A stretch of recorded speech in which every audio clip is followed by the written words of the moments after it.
dreamland is a winding jumble of golden bands of light, its islands thrown together like an overflowing jewelry box. As I come out a tunnel, yellow and black shadows dive into my rear view. Hey sis, can you do us a solid? Depends on the ask. See Lucy over here? She just graduated, so we're taking her out to celebrate. Gotta help her earn her stripes now that she's running with the big girls. You look like you can take a hit. Mind if she wails on you a bit? I'll drive you off the road if you try. Oh, goody. Come on, Lucy.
That was too close for comfort.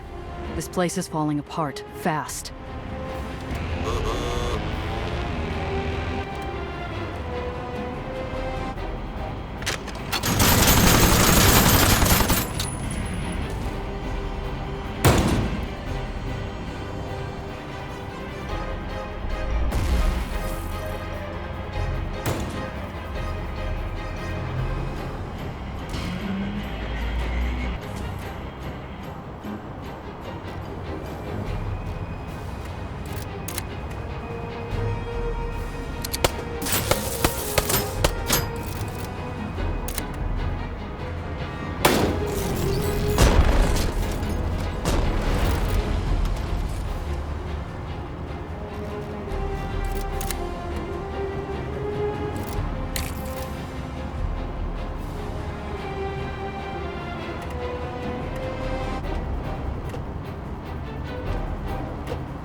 Pandemonium is the beating heart of human desire in the lowers. But while it promises the world, it'll take even more in return. Hopefully, Sophie's help doesn't come with the same set of strings. Gia, I'ma go stay with the cars. I'll meet you when you're done. Why? Sophie's the one who wanted to meet. She wants to meet you. I know all about Dreamland. They don't like rats on their marble floors. I'll walk in with you. They'll throw you out on your ass right next to mine. I glance at the security guards by the door, already watching us intently. Their fiery eyes clash against Cress's watery blues. All right, sit tight. I'll be back soon. Be careful, Gia. You can't trust those sparkly vultures.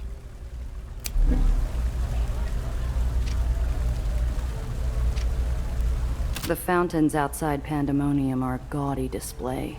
In a place like the Lowers, where ordinary people struggle to get clean water, these spew torrents of the stuff over a pool of filthy coins.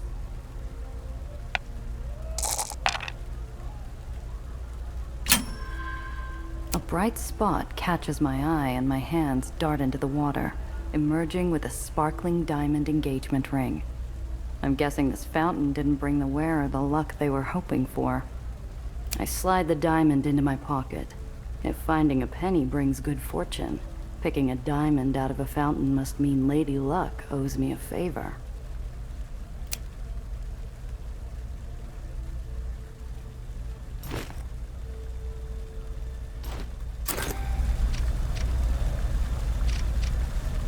The fountain's flush with enough coin to tempt any slots addict into taking a dip.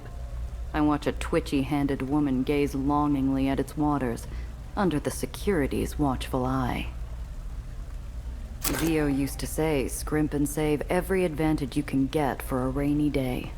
I rub a coin for luck and add it to the pool of spent wishes. The fountain's flush with enough coin to... Let's hope this place hasn't worn out Lady Luck yet. Hello, my friend. Test your hands in a game of nimbleness and daring. The name of the game is Snapdragon. All you gotta do is snatch a raisin from the jaws of the flaming brandy, and you win a prize.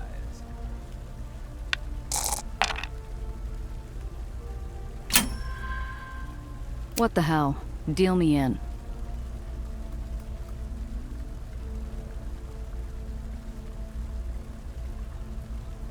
The dealer lights the glass. Blue and orange flames leap along the brim, but its looks are scarier than its bite. The flames only lick my palms as I pull free a warm and slightly sweetened raisin. Congratulations! Say, you seem like a bold lady. If you liked that, there's plenty more coming, courtesy of Soap Jackson. Soap? Marm knows someone else is running a racket on her doorstep?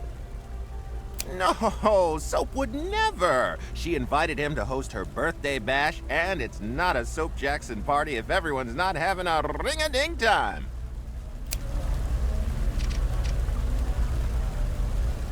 Oh my, 68. I wish I could be as active as Marm at that age. Did you know she still makes all her weekly appearances? Why, I hear she'll be present at the...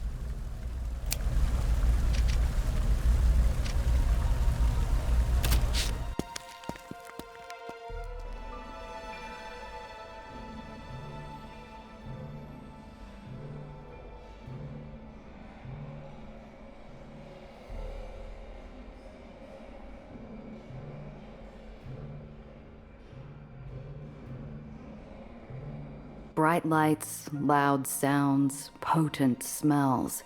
Pandemonium is as much a fortress as it is a casino, surviving even the fire that charred it to the bone.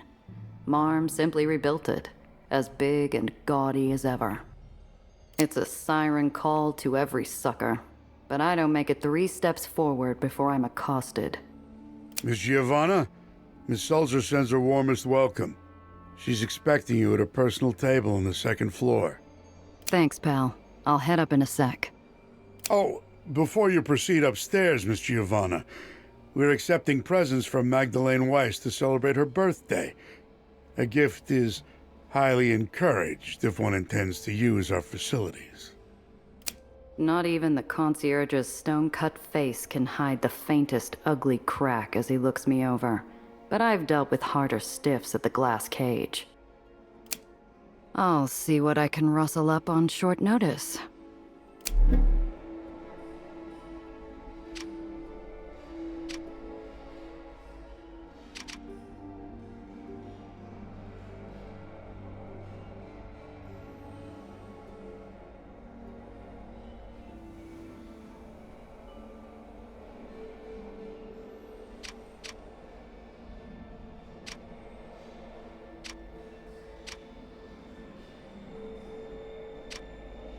Crowds of somebodies loiter about, decked out in their finest for a chance to lose their shirts. Dreamland takes in every bored thrill-seeker, but Pandemonium gets the deepest pockets. The effigy of Magdalene Marm Weiss graces me with her life story on a golden plaque. Orphan to barren. Not a line dedicated to any of the dark deeds done to get there, though.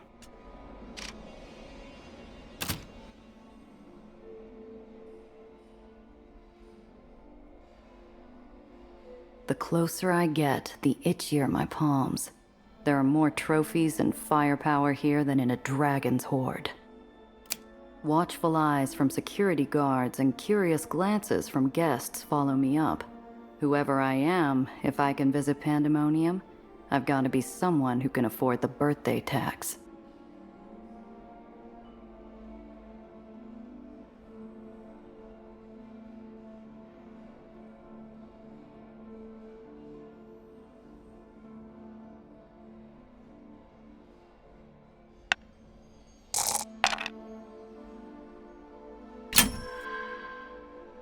The left hand makes a show of rifling my pockets while the right plunders the closest bauble. I lift up a necklace shiny enough to blind, hold for effect, and set it to rest in a gold box.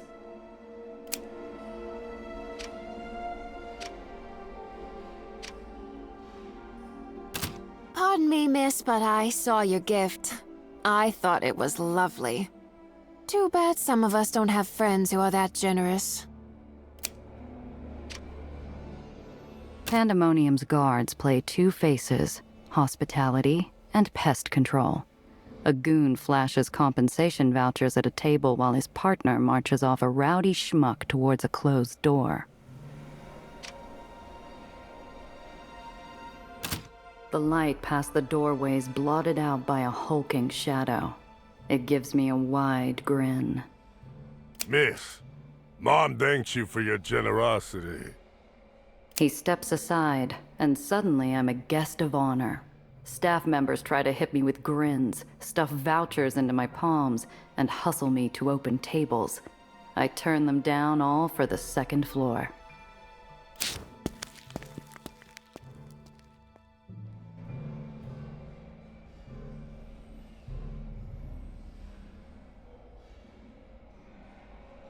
Are you trying to insult me, Miss Salzer?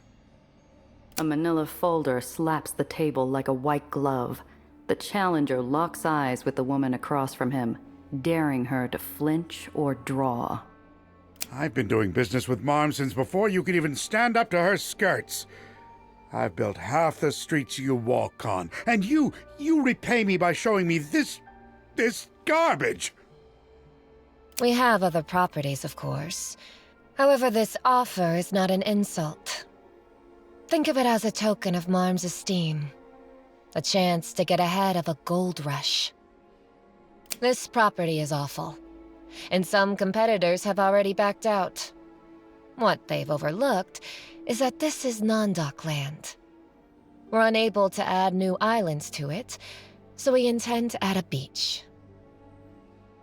A beach, eh? My wife and I recently visited one of the Uppers beaches to get away from the Coney Island mobs. But you know Uppers folk. They quibble about social propriety, but we can't here.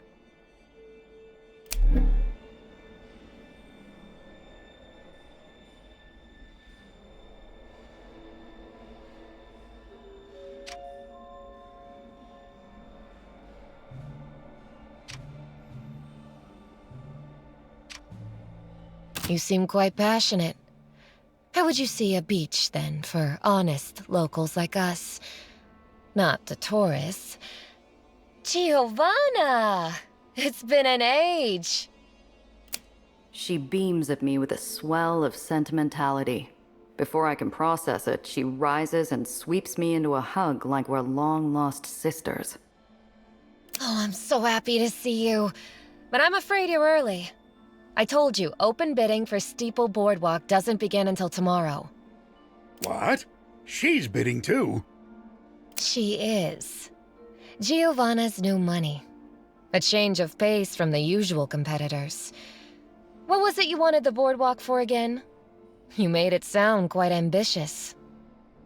I was thinking I'd cover the whole square in lights. Maybe build a Ferris wheel and run some air shows. Hire some stunt flyers from the uppers to run shows daily. Well, well. Good luck, because you won't be doing that on Steeple. Miss Seltzer, I've made up my mind. Send the paperwork to my people for review. He leaves the table with a victorious smile and a head full of plans. But his smile's got nothing on Sophie's. Well done. Thank you, darling. That man has been exhausting to deal with. Uh-huh. Any truth to this gold rush? No more than anywhere else. It will be beautiful once he cleans up the trash and patches the cracks. And the locals are nice. If you pay well enough.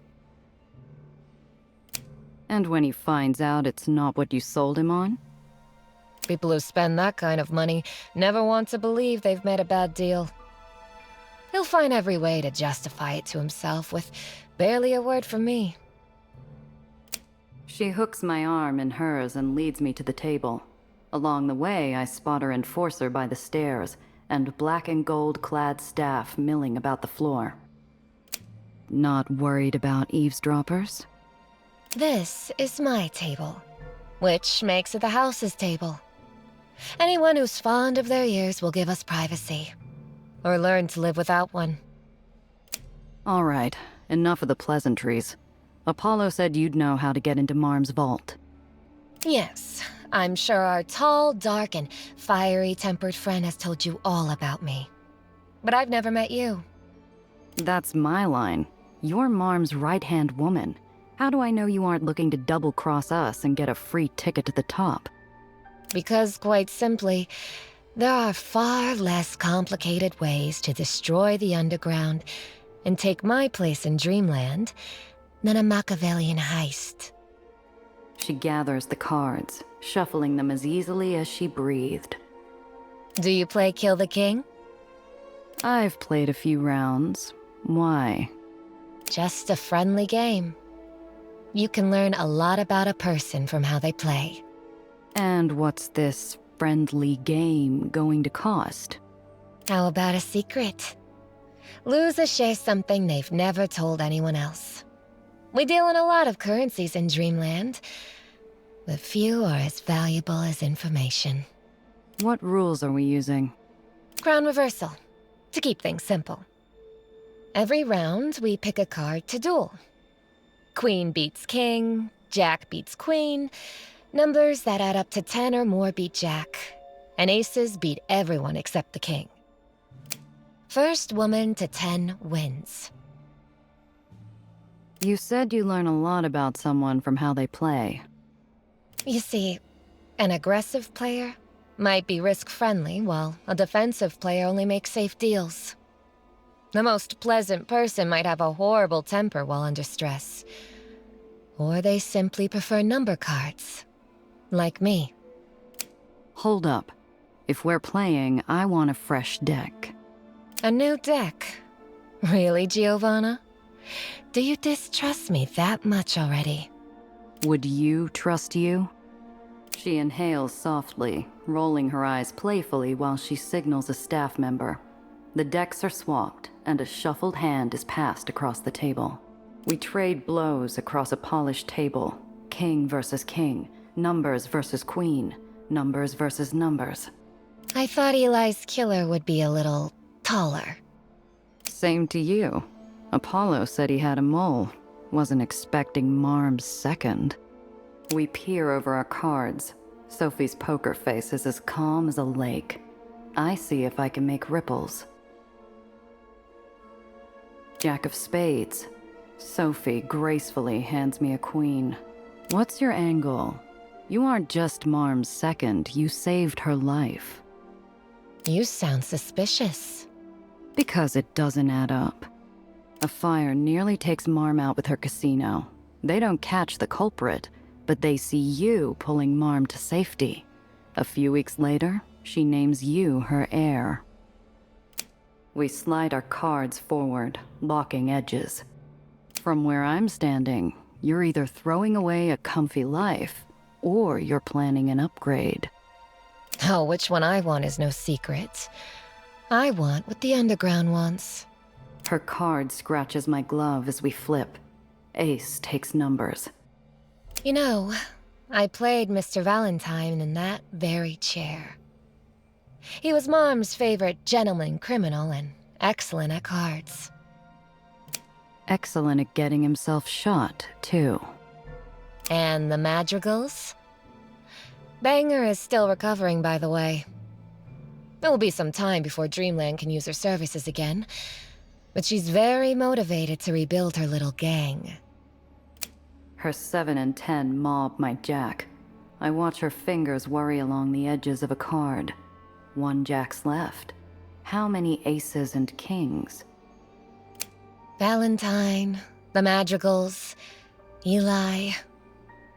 I wonder, what does 8-Shot Randazzo want with Dreamland? Are you looking to add another Baron to your dashboard? Look, Sophie. Do I look like a bloodthirsty sadist to you? I'm a smuggler. I'm not here for some vendetta. I'm just a gal looking to get paid. I take a chance on King of Clubs. She clubs me with a queen. A 7 and a 4. I take her jack and add a point to my pile. You want to trade reps? Let's start with yours. The Benedict Casino, the Juno Silk Heist, the disappearance of Dropper Brody. Any of that true? Now. No one's ever proven that Dropper and I have even been in the same room. Ace and King of Hearts. I hand her my ace. We continue firing cards at each other. Sophie shoots down my card and the next, building a tidy sum of points on her side of the table. A few more hands like this and she'll sweep.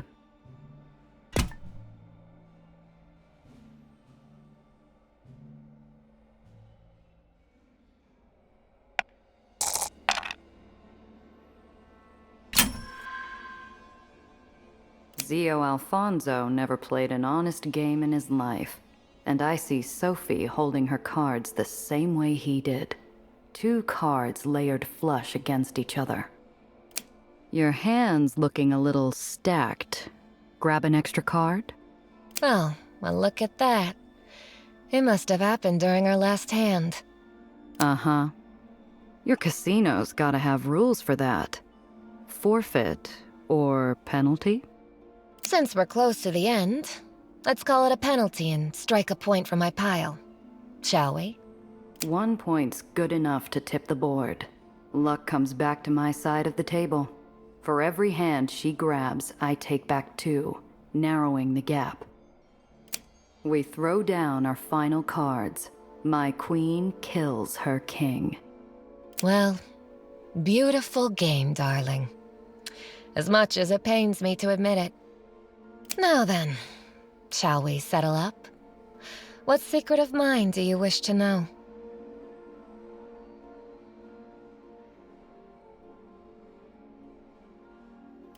Tell me about the Pandemonium fire. I thought we agreed to ask something we've never told anyone else. Everyone knows about the fire. I can even lend you the book Marm commissioned about it. Maybe, but I doubt you've ever given anyone a straight answer. You wanted to be heir. Did you want it bad enough to torch the place? Oh, Giovanna. Of course I wanted to be heir. We all did. But it's difficult to think about a title when you're trapped inside a burning building. When everything's falling apart, you only think about what you can save. I was simply in the right place at the right time to find Marm.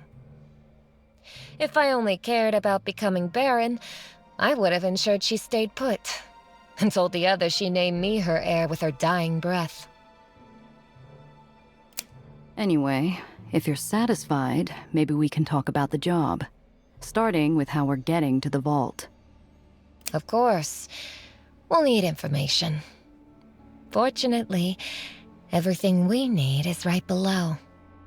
She waves a gloved hand over the railing, directing my gaze to the bustle below. No wonder she'd seen me coming. The whole floor is laid bare like pieces on a chessboard. No one cares if you gawk. Everyone knows the house is always watching. The view's dizzying. 1,000 sounds and images and characters play out. But before I can pick which one to follow, something snuffs them out. Hushed silence steals through pandemonium, like a reaper through a dying town. Sophie, what's going on? The queen of the house. You've arrived just in time to see how she works.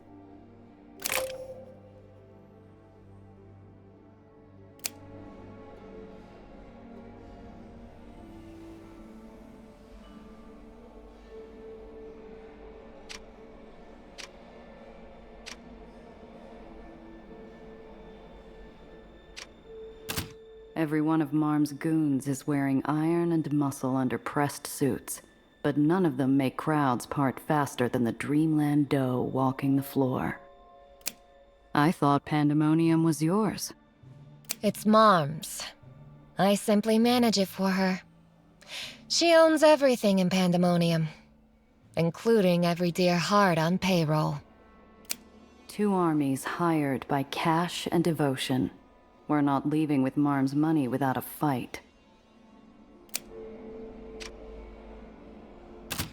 Who's handling Marm's loot? Matzi Brothers Moving Company. A local group. Marm has an exclusive contract with them to move items from the hall to the vault. One of the very few people allowed to lay even a finger on her wealth without a trip to the underline. The cart's barely enough to make a molehill in Marm's hoard. How are we going to clear out the whole vault?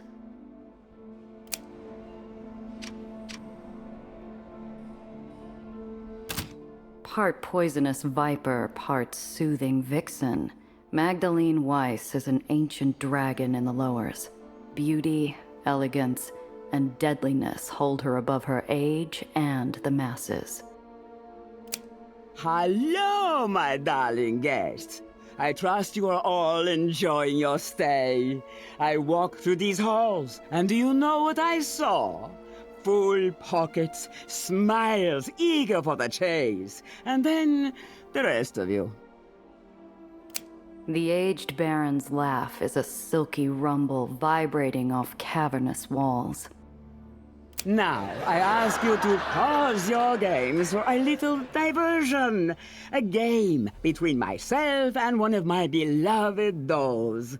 Elizabeth, say hello. The young woman on the platform waves as she enters the arena. Sharp uniform, polished goggles, muscles raring for a fight. She jabs a finger at some sap at the slot machines. Hey, you with the gross tie! Get your greasy paws off the level while Mom's talking. This is a prime entertainment. Ah, you see how protective she is, and so confident. Some of you must already be familiar with her achievements. The Dreamland Hippodrome, the Schuster Cup, and of course, the surprise conquest of Belmont Castle. It's a moment out of a greeting card. The elderly baron's hand on her adopted daughter's shoulder. An indulgent smile on her face, but the borders are dark. Lizzie's shoulders tighten as she takes her seat.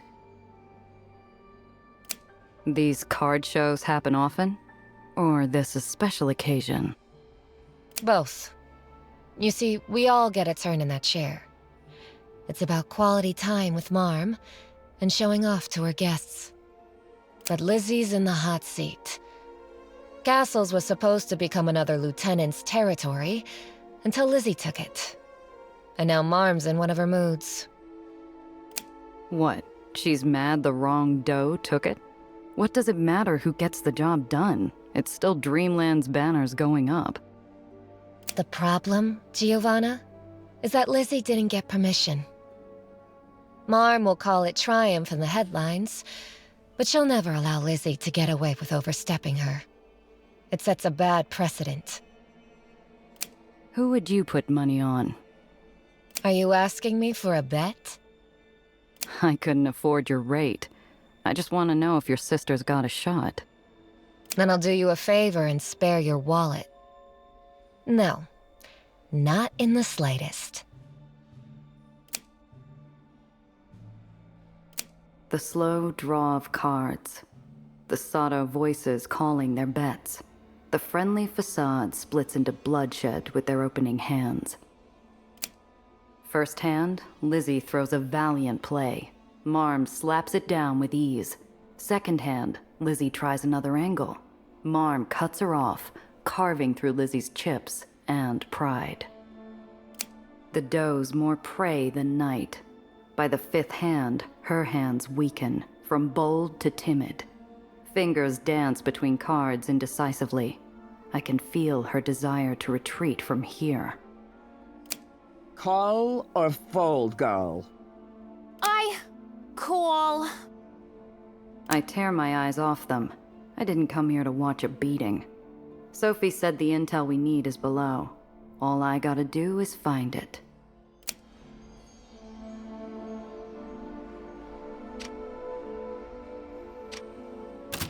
I give the game another glance. Marm continues batting away Lizzie's assault with elegance and power.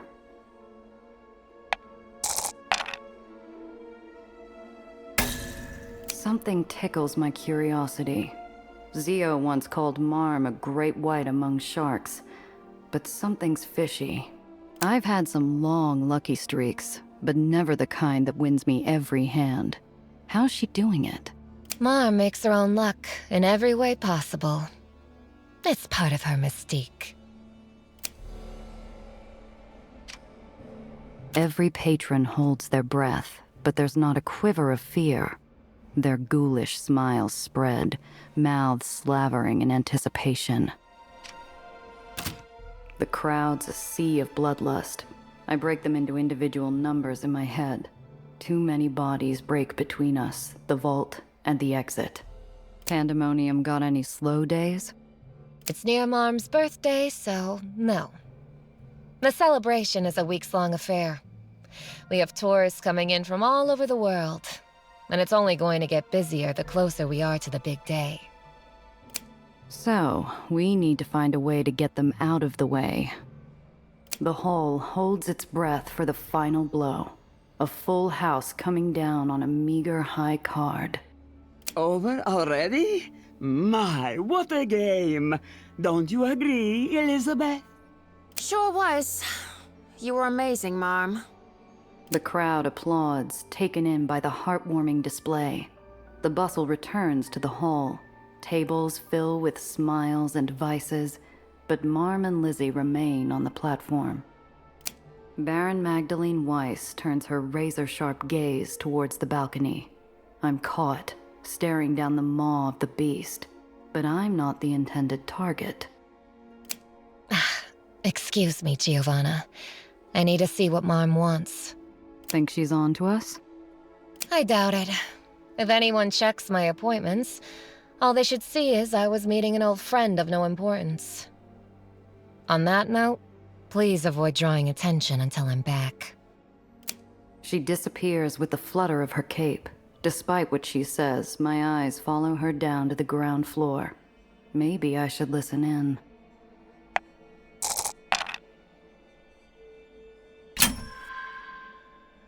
If information's currency, I need every bit I can get. My silent steps follow Sophie's trail and come out near a stairwell. Nearby crowds have scattered, but Sophie smooths her cloak of armor and walks into the den.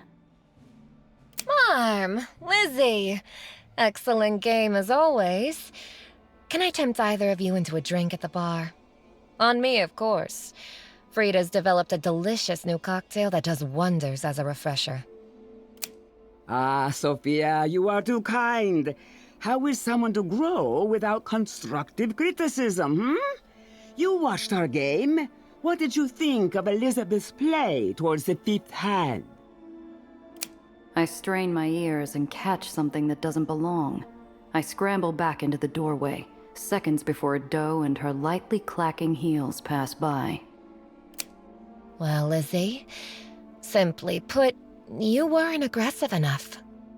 Weren't aggressive enough? Are you going blind? My eyes were quite well, which is why I saw what most of the hall did. You second-guessing your cards. You knew the rules of the day. You were told to sell a complete loss, but you nearly blew the show over a moment of ego. Fantastic! You see? Even Sophia sees it. Oh, but don't look so sour. There's always room for improvement. Next time, you will not hesitate to follow the rules, yes? No, Mom. It won't happen again. Her face is hot enough to tint her goggle lenses red. She spits fire at the only target she has. Thanks a lot, Princess. She races off, slamming the doors behind her. It could have been an act of rage or a cry for help, but Marm's already dismissed her for her other daughter. All it takes is a gesture, and Sophie lends Marm her ear. All it takes are whispered words, and Sophie's whole body becomes a frozen lake. I'm left to wonder as I hurry back to my seat. A few minutes later, Sophie returns. Despite her calm face, her movements are choppy. Looked serious down there. What did Marm want? Patrol, and it can't wait. Sophie, you can't just take off. We weren't done talking. Well, hurry up then. We'll chat on the road. Think of it as a guided tour.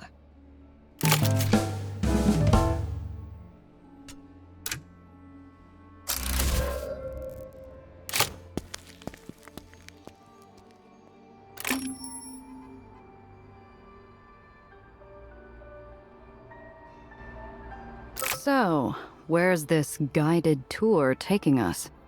Don't look so suspicious. We're simply making a quick visit to the downtown exchange. The place where, for the right price, everything your heart desires can be bought, sold, or bartered. Have you visited?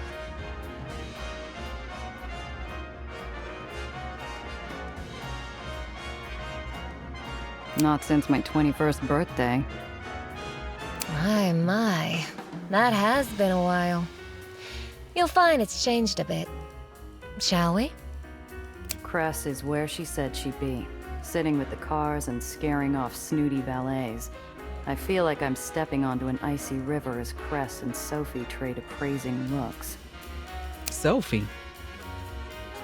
Indeed. Miss Carter, correct? A pleasure to finally meet you, darling. I've heard so much about you. Then you should already know I don't give away information as freely as whoever you're gossiping with. I feel the warning crack beneath the ice. I thought we were in a hurry. Their problem? Not at all. We're simply getting to know each other, aren't we? Yeah, sure. I figure I've got your number.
We've got a tail.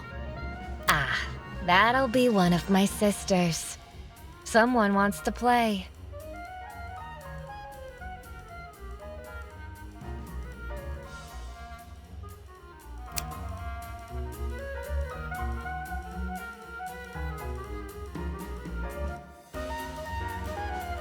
What's the matter, Sophie?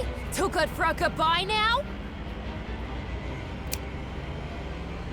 Lizzie, darling. I have a patrol to get to. And I thought I told you to enjoy a drink at the bar on me. Oh, go suck on a lemon. I don't want your pity. I want to see how sharp you are. You and your friend. Hey, I didn't sign up to be part of any grudge match. I thought your game with Mom would have tired you out a little. But I was wrong. How about we settle things with a friendly wager? You can even pick the game. Battle Royale. You and me. First car to stall out's a goose egg.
Beautiful, darling. Now, if only you could take some of that fire and put it towards your car play. Can it, princess?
Whoopsie daisy. Do that again, and I'll shoot your repulsors out.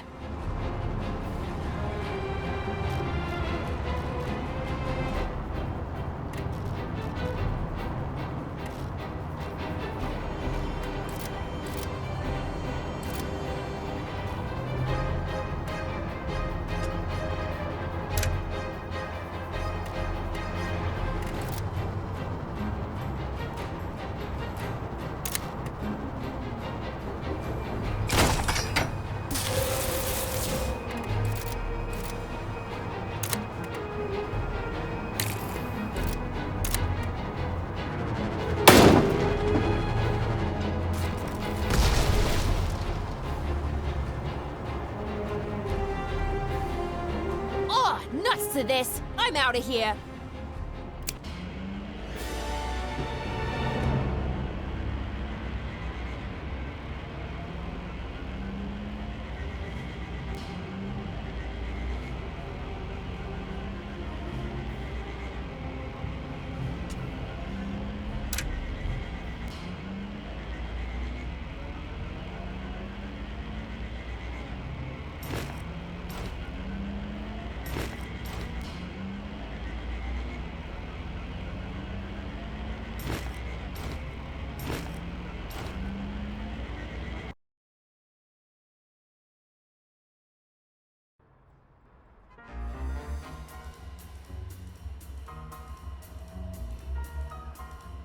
The other Doe lieutenant runs for it. We catch her breath and shake off enough adrenaline to run a marathon. You really pissed her off, huh? I usually do. Lizzie wanted to play. It's nothing for you to worry your head about. She'll sulk about it for a day or two and then call me up for a lunch date. Uh-huh. Got any other sisterly games I need to prep for? Think of Lizzie as a taste of what we'll have to contend with during the heist. Believe it or not, she's one of the tamer does.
I round the corner and find myself in the mother of all traffic jams. I strain my neck to see what's causing the gridlock and spot a number of Marm's finest have cordoned off the road ahead. Ma'am, what can I do for you this evening? Contraband check. We've been losing too much cargo off the docks. Mom sent us out here to keep labor happy. Have to keep the wheels of commerce turning, I suppose. Dreamland wouldn't be Dreamland without all the international docks have to offer. It's true what they say, I guess. Money makes the world go round. You can head on through, though. There's only so many hours in the day, and I haven't got time or patience to search everybody.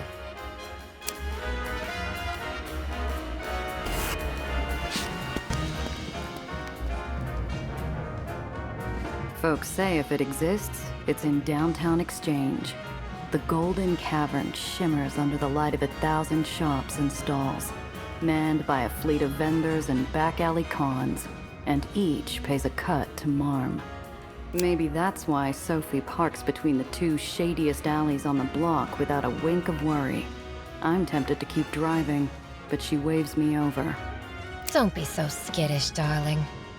Our car thieves have more discerning palates. The ones who don't will have their tastes swiftly corrected. It's not only criminals giving Sophie and her car a wide berth. One look at her feathered cap and I see passers-by pick another street. So what are we doing exactly? You bring me along to help you dangle some sap for their last penny? Quite the suggestion, but no. We'll be checking in with the community, collecting monthly dues, fielding complaints, the usual. That's it? Not every patrol's a trip to the Underline. Oh, but I do have to run an errand for Marm. Don't worry about the details. We'll get to it later.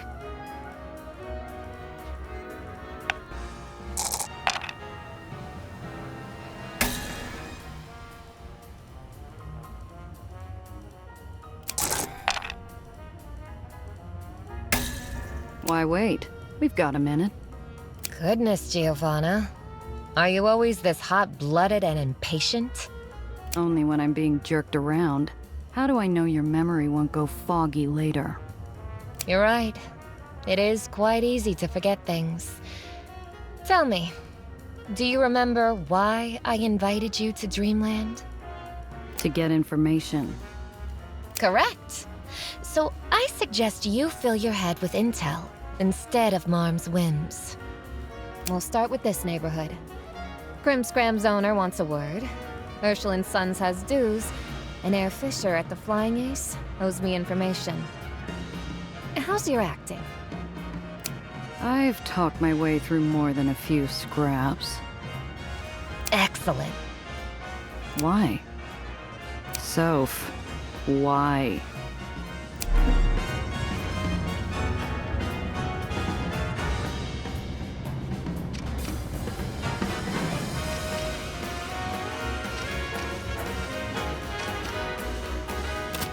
These crates are black market fare.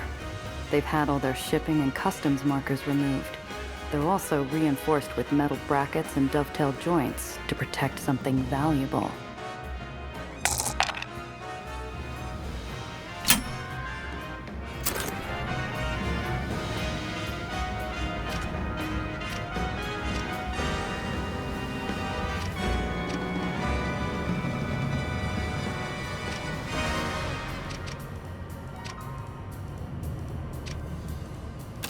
Miss Saucer, hello. Come in, come in. And who's this? Can I get you anything, doll? We got a new radiator and some fresh bits straight from the burrows. Lily, darling. This is Giovanna. She's here to take a census of the neighborhood. Pleasure. We're getting numbers for neighborhood planning. I need your name, age, and occupation. Oh, well, of course you are. The neighborhood's been a little, how to put it, chaotic lately. But don't let me distract you. Name, Lily Lopez. Occupation, scrap dealer, age. You know what, I'll just write that down. Thanks. While you're at it, maybe you can fill me in about what's going on around here. Giovanna's a transfer. Quick as a whip with a pen, but a little out of touch with the ground floor. Sure thing. So, first thing you should know, write in pencil because Dreamland's expanding fast. Lots of renovations, lots of new islands, lots of people moving in and out. Business is booming. Looks like you've been in the scrap game for a while. Since I was knee-high, I've tried a few places, hopped a few islands, a stint with the scrappers, but Dreamland always calls me back. Thought most scrap dealers preferred setting up in White Street. Don't go comparing me to those vultures. They got no sense of perspective. You could hand them a nugget of gold, and they'd melt it into bullets. Besides, White Street's not attracting anyone these days. Not after old Eli took the final ferry trip downstairs. See, you got a full stack of orders. Must be doing pretty well for yourself. I can barely keep up with the demand. New islands are like sandboxes. Every investor can't wait to plant their mark, and they're all demanding rush orders on parts. And don't get me started on the cleanup. You think they're the ones throwing on gloves and digging through the debris? Thanks. Anything else I should know? Well, maybe less for you and more for Miss Seltzer? How do I put this? Come now, Lily. Don't be shy. You said on the phone you had a few concerns. Something you couldn't leave with my office? Sure. It's just, Miss Seltzer, you've got Mom's ear. Could you maybe tell her to slow down a little? All this expansion biz is stressing folks out. You know how it is. Not everyone's got somewhere to go. I'm well aware. How about this? Send me an estimate of how many are missing a roof over their heads, and I'll see what I can do. Accompanied by the murmur of crowds and the bustle of the exchange, the rumbling could have been a percussion band next door, if it hadn't started to roar. Tremor. Sophie pulls me under a shop as the world rolls. I grab the doorframe before the ground throws me into a wall. Shattered windows, straining metal plates, roars from below that threaten to swallow us whole. And then it's over. The door creaks, signaling the return of bustling streets. I see resignation, dismay, and anger, but not a look of surprise. Soph, what the hell's going on? Since when does Dreamland get island tremors? More recently. Ever since Marm... Oh, darling, your jaw. Relax. There won't be another one so soon.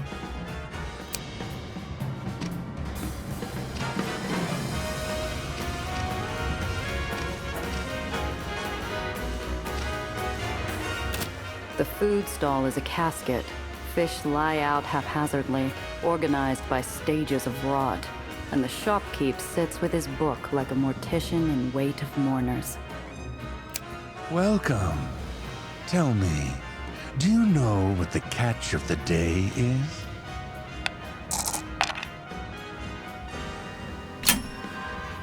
I scan his setup.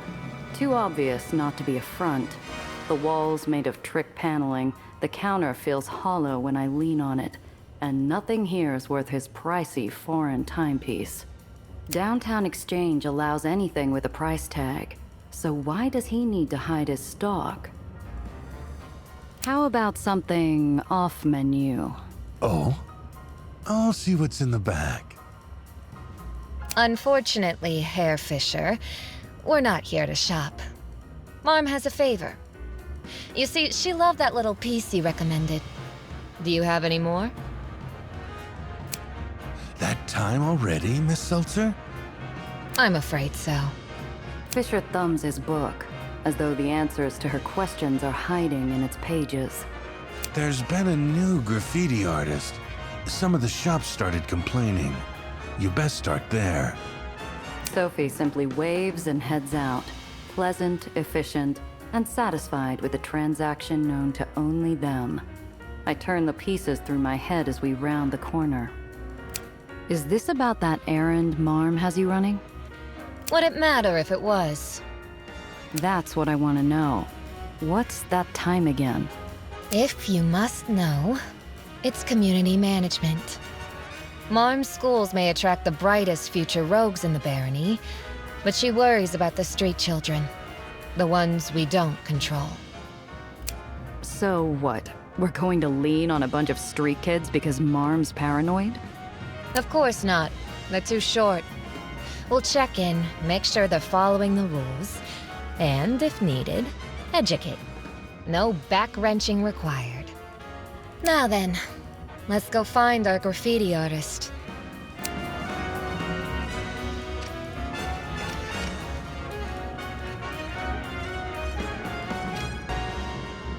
Did you break something? Show me what you've got. Luck favors the prepared.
Take care of yourself.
Did you break something? Show me what you've got. Luck favors the prepared.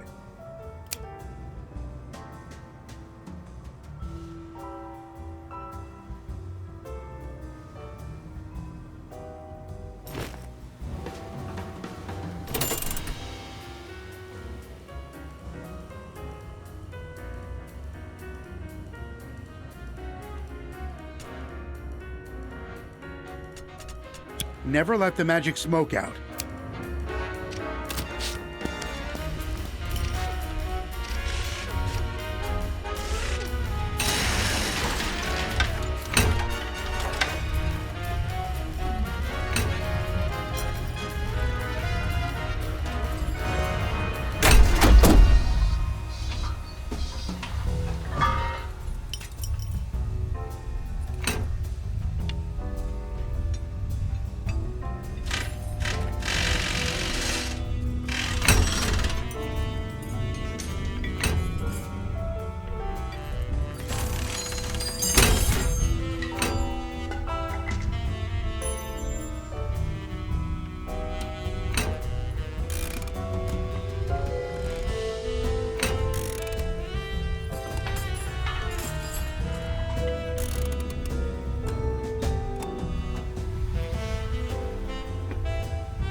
They say the exchange started as a smuggler's market.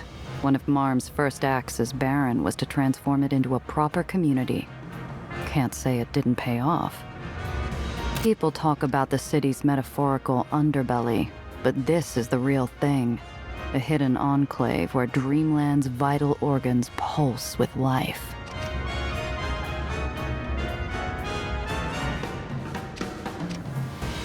What are you staring at? You, Miss Sulzer. I mean, hello. Hello to you too, darling. Hi, how can I... Ah, Miss Sulzer! I mean, hello. I have this month's payment here. Already counted it twice. Receipts included. Mr. Herschel, hello. And thank you so much, darling. I can always count on you to be organized. Gosh, thank you, Miss Sulzer. Are you occupied? No, anything for the doze. Excellent. Mr. Herschel, this is Giovanna, one of my new bookkeepers. I like to get her familiar with our regular revenue streams. Could we borrow your record book? You're not going to mark it up or anything, are you? Just a quick check and I'll get out of your hair. He hands me a leather-bound book. Organized is right. The numbers go back years, detailing a business that's gone from in the black to borderline red in the last year. A lot more money's going out than in. Business all right, Mr. Herschel? Business has been consistent. We're a generational store, so I inherited most of our customers, but it's wartime and Marm's birthday, so costs are... understandably increased. Tax increases are expected this time of year, and they say it'll go back down after the celebrations. Right, Miss Sulzer? We'll know soon. For now, don't worry your head over it. At least until after Marm's birthday. I thought Marm's big day was supposed to be a barony-wide celebration. Everyone has to contribute a little. Or a lot. The price of being a tourism barony, I'm afraid. But I do hope you're getting something in return, Mr. Herschel.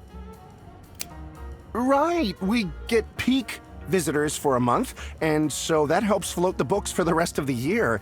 It's been an expensive year, but it'll balance out, right, Miss Sulzer? Eventually, darling. Something wrong?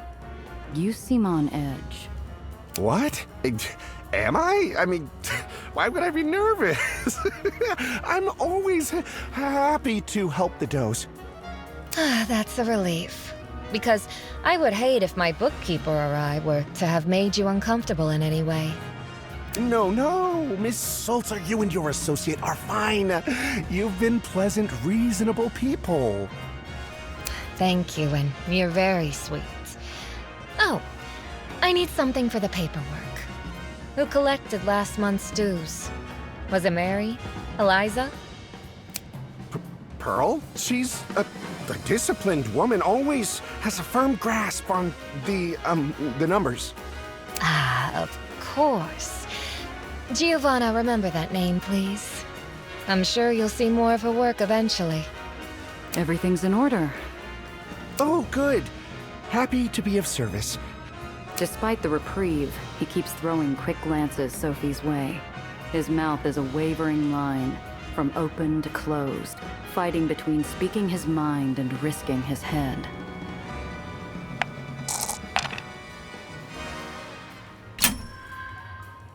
He's scared, but it wasn't Soph he was watching like a hawk. There's something else on this shivering pup's mind. Maybe he was hiding something? Something that wasn't on the books. Where are you going? Please? Something on your mind? You don't need to worry. I've already said you're clean. I trace my hand over piles of baubles and goods, my eyes tracing the pipes on the ceiling. But what's this? This doesn't seem to lead to anything. Giovanna, the books are good. Sophie's tone said more than her words. Was she hiding something too? Maybe I play with her for a change. The false pipe opens easy, revealing several rolled wads of cash. On closer inspection, they're currencies from other baronies. Bradford bills, dented dollars, and old goldens? Now, these weren't on the books. Mr. Herschel, are we going to have to talk about? Sophie walks over and looks at the cash before forcefully returning the pipe to its position as guard over the stash. Didn't I tell you she was good, Herschel? Unfortunately, the poor thing was dropped on her head as a child. That's led to some gaps in her skill. Come on, Giovanna. Time to go.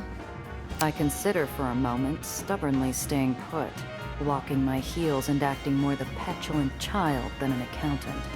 Sophie sees my internal conflict and leans in. You can't take everything, Gia. Our conversation ends with a clatter. A display of cans scatters over the floor like a string of ripped beads. The culprit attempts to put them back, big wet eyes begging for help. Excuse me, ma'am? Can you help me, please? Gosh darn it! Jenna, you're supposed to be banned. Herschel shoos the girl out, alternating between fixing the display and apologizing to the customer. Exactly what the girl wanted. She slips out, wallet in hand. Let's take a detour, shall we? I'd like to follow up with that one. And do what? Cover for pickpocketing? Do I look like I carry a pair? But if it'll put your mind at ease, I don't plan on spiriting anyone away against their will. I just want to talk.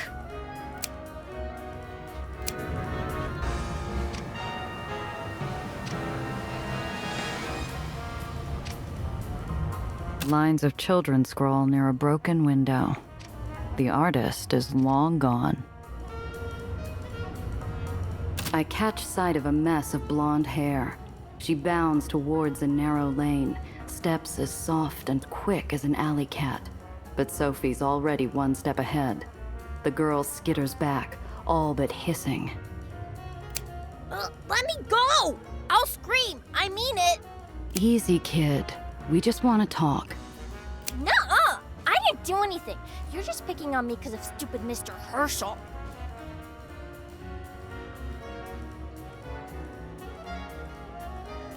You look pretty chipper for a kid in tears. I cleaned up my face really, really fast. I wouldn't trust a doe on a good day, but the underground vouched for her. I decide to see how different she is from her sisters. Well, of course you didn't. If you had, there'd be evidence. Such as in your hair, or your pocket, or... Oh, what's that in your shoe? How did you... Is it because you're a doe? Can all does do that? With enough practice. Now, about that wallet. Take it. There wasn't much in it anyway. The girl defiantly holds out the wallet with shaky fingers. Sophie leans down, all her attention on the girl. What's your name, miss? Jenna. Jenna Campbell. Well, Jenna, why don't you hold on to it? You earned it after all, like a true Dreamlander. Aha! Thank you, Miss Salter. So, that's it? You chase her down, exchange a few words, and send her off with a pat on her head? Yes. We investigated a problem, and I determined it wasn't worth further action. Besides, that barely had enough to last a day.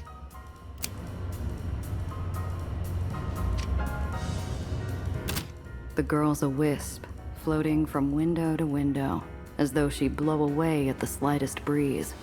Finally, she finds rest at an unattended crate she unceremoniously marks with an X. An easy target. Hello, darling. Despite a welcome as inviting as a river in summer, the girl plunges into terror. Her hollow eyes well with the knowledge she's been caught red-handed. Hey, easy, kid. No one's in trouble. You were just drawing a picture. Yes? This looks like an interesting work in progress. Were you going to sign it, Miss... Winnie? A pleasure to meet you, Miss Winnie. What were you drawing before we interrupted? It's... for my friends. By yourself? They putting you up to something? No, not they're good friends. They helped me. I can't do anything for them except draw. She's either got angels looking out for her, or the devil's looking for an easy mark. I lean down to her level. Okay, I believe you. But remember something. Friends don't let friends get pinched. She holds my gaze, still and silent. However, she nods without a tremor. A word of advice, kid. One mark's a coincidence. The same one over and over will get you caught. You want to keep drawing? Change it up. Use different shapes or colors, or make a code.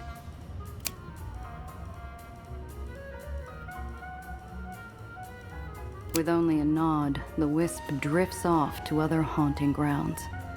That was sweet. See a little of yourself in her? Something like that. You learn to scrape by in the burrows, too. The days were harsh enough with trash raining down on us, but at least we had family to rely on. I only hope Winnie's friends are worth the trust.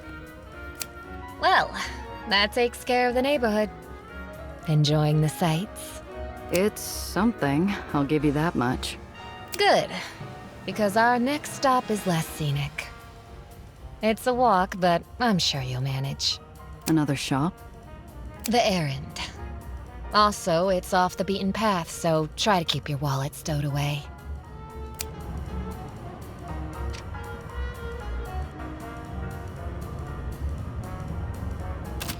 She leads me through a gaping, darkened opening going down.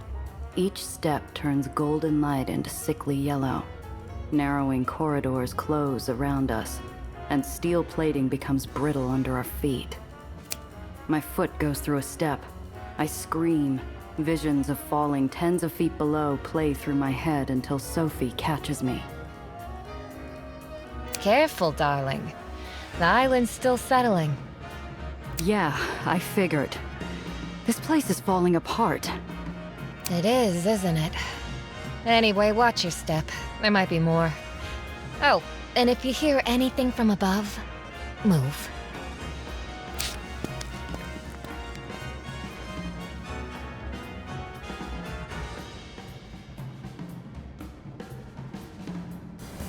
Finally, we hit rock bottom. We're surrounded by warped walls and lost dreams. The neighborhood's a crushed ceramic, swept out of sight and tiptoed around by the few who remain. Madonna, what happened here? I haven't been in Dreamland in a while, but I don't remember there being this many street kids, or this much decay. Well, Giovanna, when most of the neighborhood moves out, that leaves vacancies. It's reasonably safe if you have nowhere else. Just mind the cracks. What happened? She looks at me with as much sympathy as you'd give a child learning Santa doesn't exist before she directs my gaze upward. Do you see the island to the left? Above the old grocer's. Imagine putting it flush against another island. Good. Now what if you slam them together? She gives me time to piece it together. It's not a pretty puzzle. You said you were checking in with the street kids. Meeting with anyone in particular? Not yet. For now, we observe. Don't want to scare the little dears.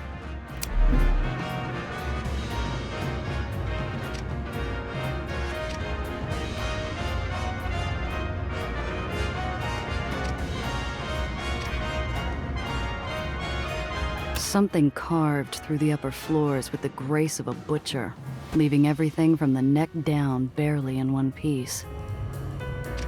I look down the hole and feel the world spin. It's an endless shaft of islands jutting in and out, ever downward with barely a hint of sky.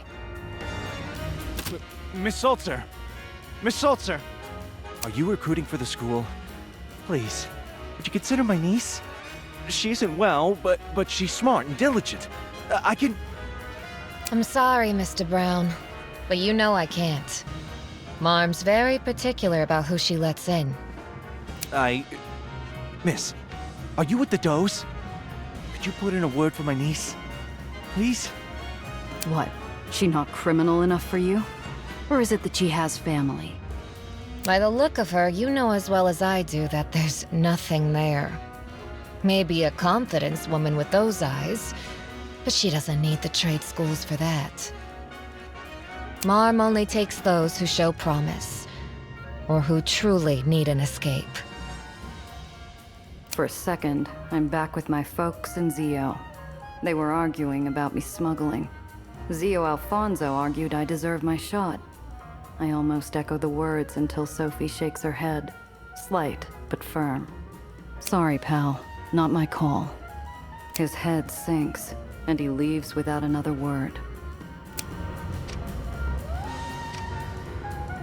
Hey, lady. Want to see a magic trick? I can make a coin disappear before your eyes. All right. Here. Show me. Thank you. You see your coin here? I'm going to say the magic words. Abracadabra, abracadabra. On the count of 3, this coin will disappear. 3, 2, 1. He fulfills his promise with a bolt down the street, taking my coin with him. Give it back! A mess of wild hair and thrashing limbs hit the wall. Despite the older boy having inches on her to dangle the wallet, Jenna's got him treed. Get off me, you ugly little harpy! You're clawing up my... She rakes her nails deep into his fleshy forearm and he howls. His claws uncurl, dropping the wallet with a pitiful thud. Freak! This is why no one wants you! While he scampers off to lick his wounds, there's no triumph or joy. Angry tears trickle around the corners of Jenna's eyes as she retrieves her battered, flattened prize. All of that fuss over pennies. I wouldn't be surprised if she's made an enemy for life. Rather she end up a target for life instead? Sophie looks from Jenna to me with a slow, warm smile. Honestly, she should have hit harder. The only way to make sure a pest stays down is by smashing them.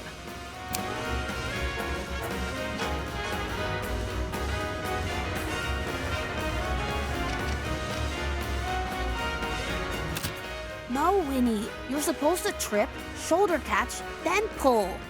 It's a classroom of 3. Based on her hand stuck in the other girl's pocket, Winnie's batting low marks. Just give up already. She's hopeless. No, she's not. Winnie found the open window. And unlike you, she can do numbers. Winnie, how much more do we need for today's haul? 5, 30, 40 cents. You're always babying her. Who cares if she can count? If she can't steal, she's useless. They're careless, cruel words spoken with the confidence that no one will argue back. However, Winnie's hands form tiny fists pressed firmly against her coat. Ah, someone's angry. Tell me, how do you see that shaking out? Sorry, are you asking me to bet on kids fighting? It's just a question, darling. Not everything has to be so mercenary. The kid's not stupid. Throwing the first punch looks bad, no matter how much they deserve it. Quite unfairly, too. But blending in is the right play. After all, who would you prefer by your side? An even-tempered treasurer? Or a talentless, penniless bully? Sophie's a piece of gold in a muddy river. Every street we walk, every urchin we talk to, leaves ripples of fear and hunger. Some shirk back, but too many tiny, starved faces follow her every move. Sophie looks back like she's picking cards at the table. When she stops, they scramble over dirt and limb to be a glint in her eye. Sophie, why aren't you telling me about this errand? There's another step to community management.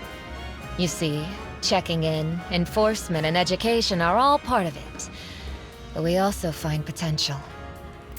Marm tells me we have an opening in the Does. And I owe her a recruit before the end of the day. From what I've seen, I believe Jenna or Winnie will do. So that's it then? This whole guided tour was a front for snatching kids? Don't be such a sanctimonious sap. You chose to tag along. You must have heard the stories. Or did you seriously believe everything we do involves a smile and a gun? If I'm a sap, what does that make you? You might be with the underground, but you and Marm are cut from the same cloth. The temperature drops faster than a fall through the waters of Old Coney Island. Gia, do you know what it's like to never feel full? To know you could cut every purse, sell every paper, shine every shoe, and still be poor in every way that matters. You want to feel righteous? Then you can decide. Who deserves a warm bed and a meal?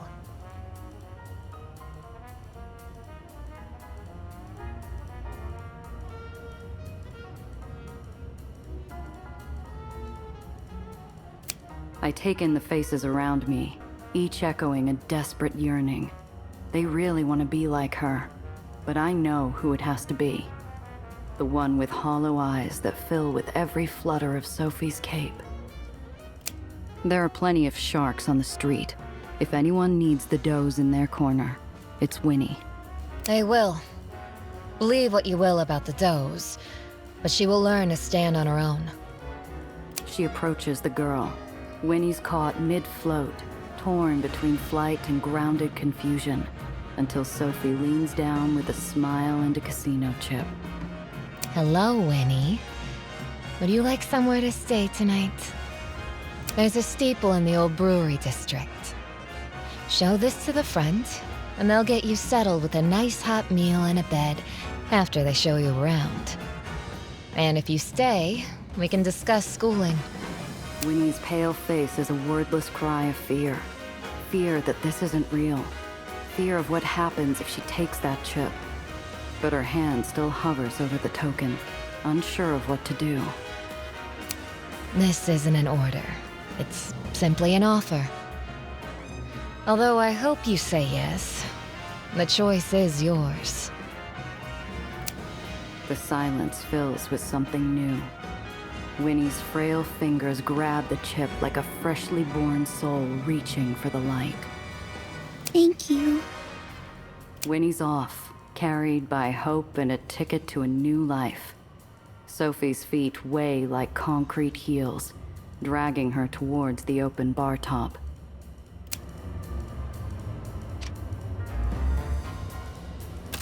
Is it true? Winnie's gone? Yeah. You two close? Not really, but she was one of us. We look out for each other. No one else does. And you've seen her. She wasn't good.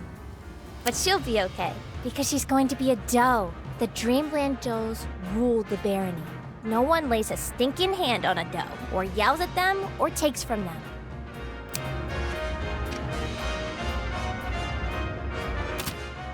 Thank you, darling. It smells as wonderful as always. Here, your usual. She hands the shopkeep a fat envelope, and he takes a walk. The bar's emptied of everyone except for the dough and 2 pieces of cake. She motions me toward an empty seat. Here. Bee sting cake, the best in the lowers. The owner's been making it for years. At least as long as his deliveries arrive. I take a bite. Caramelized almonds and vanilla cream linger on my tongue. A sweet balm to a bitter moment. It's good, isn't it? I try to stop by every time I patrol downtown Exchange. Takes the edge off. For a while, the only things that pass between us are the soft clinking of dull cutlery on chipped porcelain and the scent of honey. I don't enjoy it, you know. Which part? Recruitment. It may come as a surprise, but the leader of the does does have some inkling of what awaits our recruits. She skewers an almond, still angry, but I doubt I'm the one who she wants to snap. Then why do it? Because the Baron and her does make hard decisions every day. It's part of our charm. Along with the hope that if lost girls like us can make it, anyone can. After all, a doe might face a bullet, become a cutthroat, or perform unwanted tasks. But that's business. A little discomfort for an extra 10, 30, 60 years of life. I feel a lull in her speech, a silent invite. Is she looking for validation or an alternative? Let's say you weren't a doe. Where would you go? I'm not entirely sure. I've been a pickpocket since before I could walk. Humor me. Right now, if you could be anywhere else, where would it be? She nudges an almond speck through a streak of cream. You know, I've never seen a real beach. Coney Islands is so artificial. But I'd need something to keep myself busy once the novelty of sunshine and waves wore off. Or don't. It's the beach. Work on a tan or something. I burn terribly. Oh, but I suppose I could always find a new pile of books to read. A place to lounge. A casino to empty. Wherever I'd be, it'd certainly be different. The clinking stops. She stares deep into the empty plate like it's a scrying mirror. You know, despite everything, I admire Marm. Whatever she is now, she'll always be the lost girl who climbed her way to the top of the lowers. And she brought us with her. Then why'd you join the underground? 'Cause as brilliant as Marm is, she's always been hungry. We all are. But not all of us have the power to wreck our home while chasing a self-destructive whim. She jabs an accusatory fork at the floor. A gaping wound whistles back at us, lined by debris and fresh cracks. Injuries that mirror the plaza's caved-in buildings and broken pillars. Marm caused that island tremor. Indirectly, of course. But when you recklessly expand your territory past its limits, there are costs. And the costs are growing by the day. Dreamland's the richest barony in the lowers. If anyone can afford a patch job, it's you. Oh, we try. Think of Dreamland as a stack of spinning plates. Impressive, but prone to shattering. You see, Marm has a dream. She's always wanted to be the woman behind the biggest, wealthiest barony in the city. And it broke her up when she had to shelve it. Not by choice, from the sounds of it. No, it was island capacity. At least until someone gave her Aether powerful enough to support every island you could dream of. Marm saw her chance and declared us back in business. Something rings familiar. A new, more powerful Aether. This new Aether, it happened to be red? Ah, I see you've heard of it. Apollo warned me White Street has something similar. A new kind of Aether weapon? Had. It blew up with Eli. She taps a delicate, expectant finger. I changed topics before she could ask me about a melted wreck of blood-stained metal. Something's always bothered me about White Street. How'd they get their hands on a souped-up piece of Aether tech anyway? I assume they shared Marm's supplier. Whoever they are. Surprised Marm never told you. Marm's frustratingly tight-lipped about her VIPs. But rest assured, if I knew who they were, they'd receive a personal tour of the Underline. Why? You think they set Marm up? An excellent question. What I do know is this. Marm would have retired a satisfied woman if someone hadn't baited her with the promise of one more island. I've heard a lot of things about Marm, but stupid's never been one of them. What'd she get out of breaking her barony? The chance to win one last gamble. How grand can she make Dreamland while she's still able? Swell. So if she's playing for bragging rights, what'd she get if she loses? Honestly, I doubt she thinks she can. But Marm is Marm. And she's never been one to call the game early. Alright. Let's say we steal Marm's money and stop her expansion. You still haven't said a word about what happens afterward. Well, this is the lowers. Shooting the Baron and swapping them out with someone new is quite traditional. Look, Sophie, I get it. You don't know me, but you either trust me enough to give me a straight answer, or you don't. My words put a wrinkle in her practiced spiel. For a moment, she looks just as unsure as I am. And I'll give you this. No.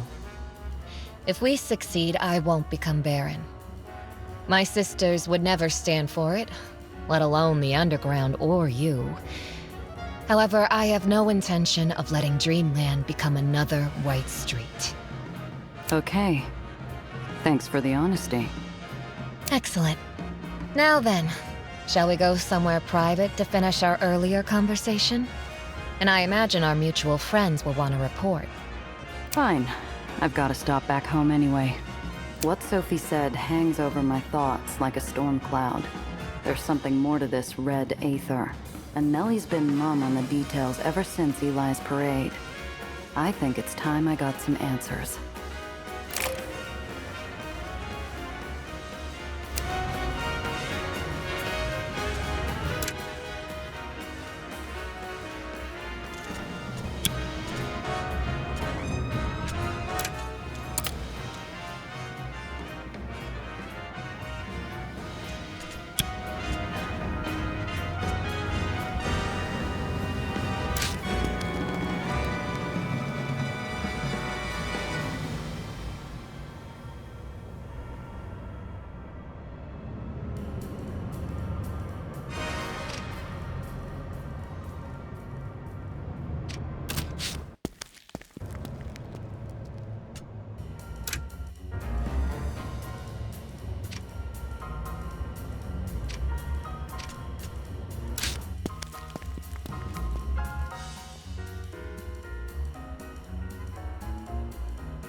My trip is interrupted by one of Marm's patrol cars, piloted by a tough-eyed enforcer wearing an overstarched uniform.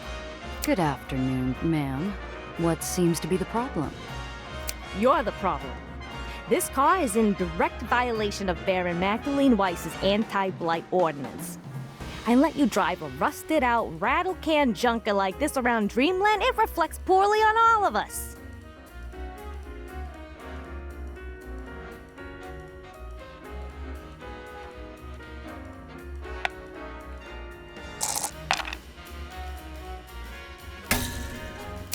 You need to get your eyes checked, friend.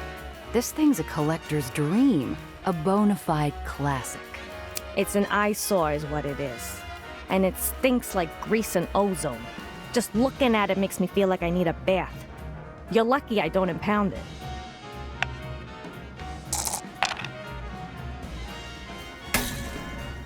Anti-blight ordinance? Cute. Do you make up an official-sounding name for every con you run on unsuspecting motorists, or do you have a list?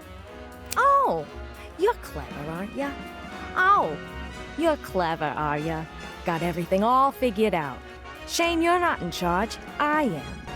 And if I say your car's a clanking clunk of rust that needs to clear the road, that's what you'll do. Beg your pardon, ma'am, but what specifically is the problem? The enforcer rocks back on their heels, giving my car the side-eye as they pace slowly around the vehicle. With a flash of his truncheon, he cracks open the driver's side tail light. See that? That's a safety violation. And it's exactly the kind of broke, low-brow claptrap we don't tolerate here in Dreamland. There's gonna be a fine.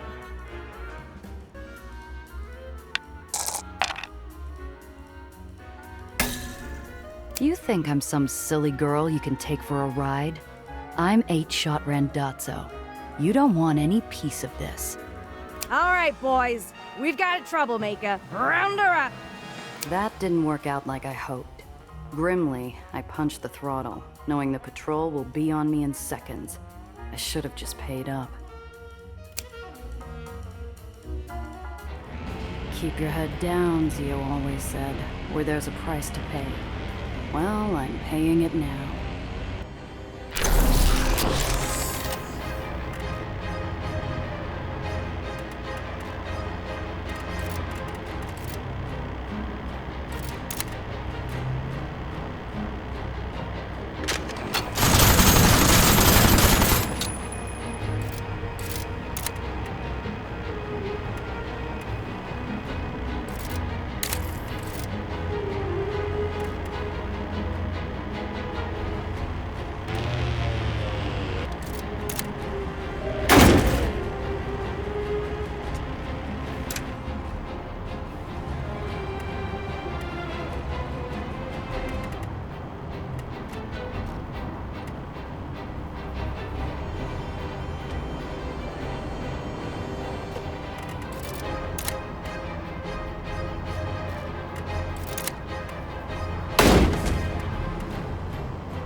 I'm clear of my pursuers for now, but I can feel the heat still clinging to me like a soft glowing coal fire.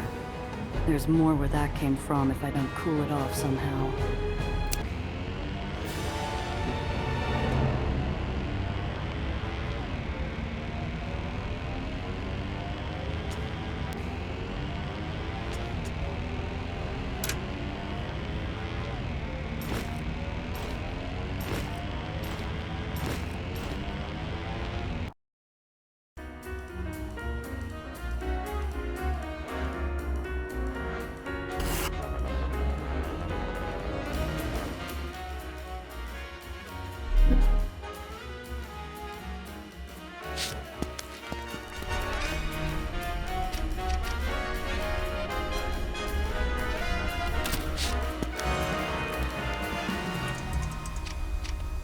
Ah, Gia.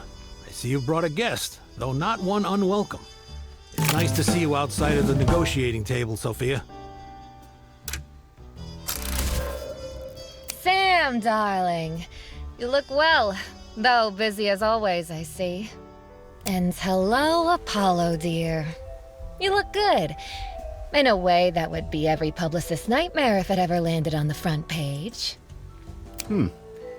And who's going to be the one to take the snapshot, darling? You? Their smiles start as cool and polite as passing acquaintances, but they quickly crack into grins as they share a peal of laughter like age-old friends on a night out. Oh, glad to have you, Soph. Gia, how are we looking?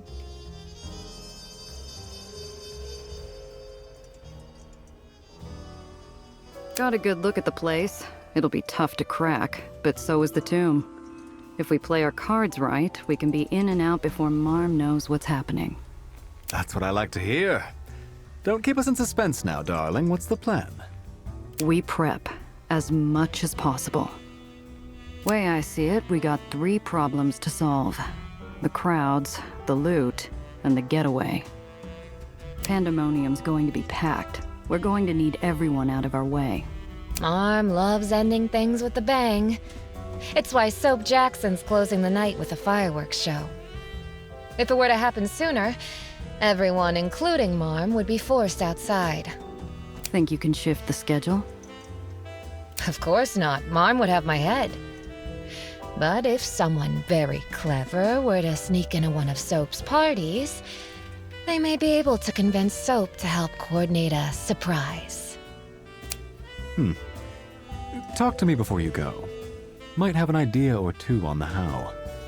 I saw one of his flunkies running games. I thought the name sounded familiar. Former baseball player turned hustler, right? Oh yes, a rather tacky man. Loves his parties as much as he loves to gamble when he's lucid. Not your type, huh? He and I enjoy different games. Fortunately, that means he's always looking for new players. Huh, in my experience, that's as good as an open invite. No good party's complete without a surprise guest. He's working for Marm. Why are you sure he'd help us? Soap's a free spirit. You hire the man because he knows how to throw a party, not for loyalty. And I'm going to persuade him how, exactly? I'm sure you know how to be persuasive. Flatter him, bribe him, convince him Marm's surprise is a reward in itself. Or simply beat his ego until he does it out of spite. Sophie, you said only a few people are allowed to touch Marm's cash. Who are they exactly? Let's see. There's Gunther, the concierge, the movers, select security members and does, and me. But even if I got you uniforms, we could hardly carry it out ourselves. The movers are still the Matsy Brothers Moving Company, correct? If so, they may be persuaded to help. The Undercity League meets not only with Dreamland's Baron, but also its Ledgeman Union. I am told relations between them have become difficult. Enough they won't turn around and go to Marm?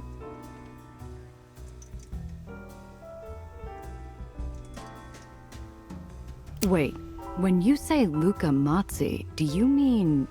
The former world's champion boxer. Or the terrifying Avenger who left a streak of broken strikebreakers behind him? Just surprised he and Marm would ever strike a deal. Matsi Brothers Moving Company does excellent work, and his rates are reasonable. And you know what they say, darling. Better to keep your enemies close and on a tight leash. All right. Sounds convincing. How do we get him on side? Luca sees the world in black and whites. He shows you who he is and expects you to do the same. If you are yourself, Gia, I'm sure he will listen. He respects a good heart. Our biggest hurdle's the escape. Even if we get the loot out, Marm's got an army. Yes, yes, we're outgunned in a fight. If only we had more killers around. Eh, Sam? You can't win a war on bullets alone. Then we simply give them a problem even Marm herself couldn't ignore. Another fire. It doesn't take much to read between the lines, but the proposal still sparks a jolt through the room. It's a lovely building, and I'll miss my table. But Pandemonium's always been a symbol of Marm's power. As confident as she is, nothing would alarm her more than to watch her casino go up again. Oh, well, that settles it.